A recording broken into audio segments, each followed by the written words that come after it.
In this video, I show you how to fix Instagram keeps stopping or Instagram keeps crashing problem.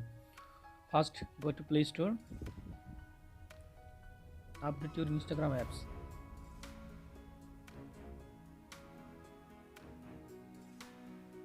Scroll down, find Instagram app, click on it.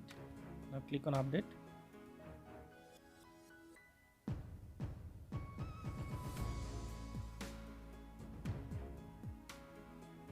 After completing update, go to setting,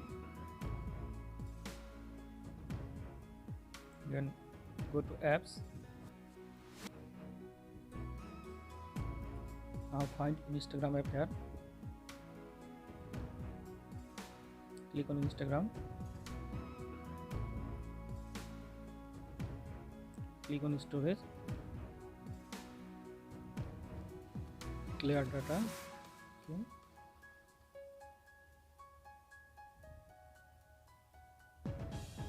Click on permission. Allow all permission here.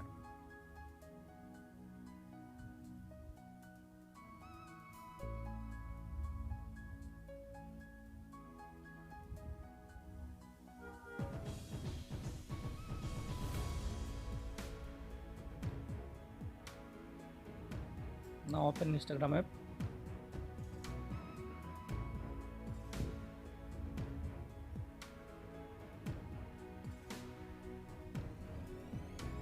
I hope that will solve Instagram keeps stopping, keeps crashing problem. Thanks for watching. Don't forget to subscribe my channel.